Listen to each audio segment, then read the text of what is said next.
Now for our What in the World segment. Some startling images caught my eye this week.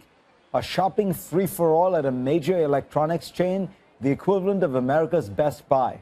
People making off with flat-screen TVs and all kinds of appliances at bargain basement prices. It's not the holidays yet.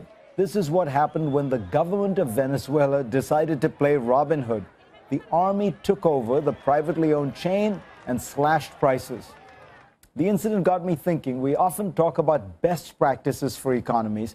Perhaps there should also be a list of things to avoid. A checklist title may be How to Ruin Your Economy.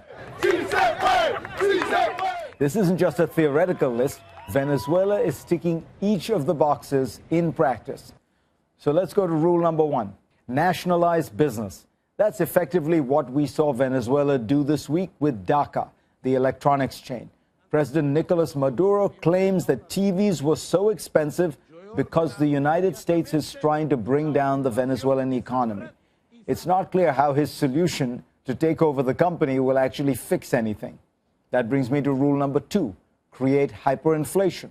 The truth is the overall price of goods has risen 54% in Venezuela this year.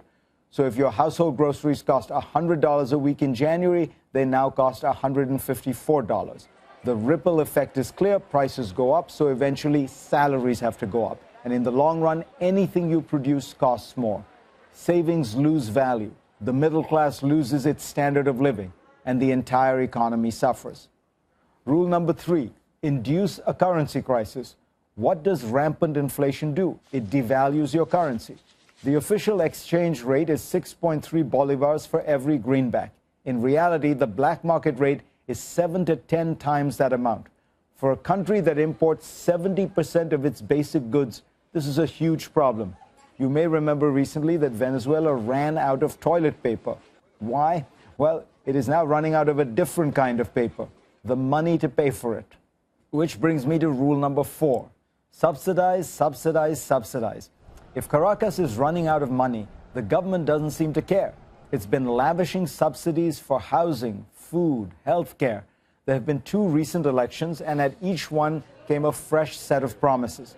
And remember, gas is essentially free. In fact, Venezuela not only subsidizes gas for its own people, it also gives heavily discounted oil to Cuba. All the while, it is running out of money. I could go on, but I'll just point out one more rule, number 5, which is become a dictatorship. President Nicolas Maduro won a vote this week to get what is known as decree powers, the ability to pass laws without consulting Congress. He says he needs these powers to fix the economy and tackle corruption.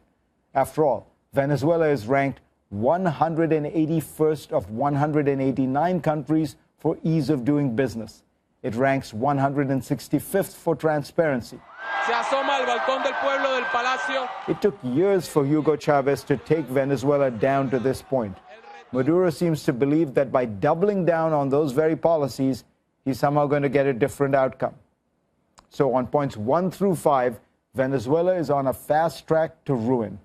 The world saw this coming under Chavez. ¡Viva la revolución socialista! ¡Viva Venezuela! ¡Viva Chavez! We hoped for change, but in his dying days, Chavez picked a mini-me to stay the course. The only reason Venezuela has been able to survive, given this record of ruinous policies, has been its oil wealth, which has given the government the revenues that cushion it from the effects of all its disasters. The sad reality is that Venezuela is wasting the world's largest oil reserves. It could be as wealthy as Saudi Arabia or Qatar. It could easily outstrip Mexico and Brazil. Instead, it is beginning to look more and more like North Korea.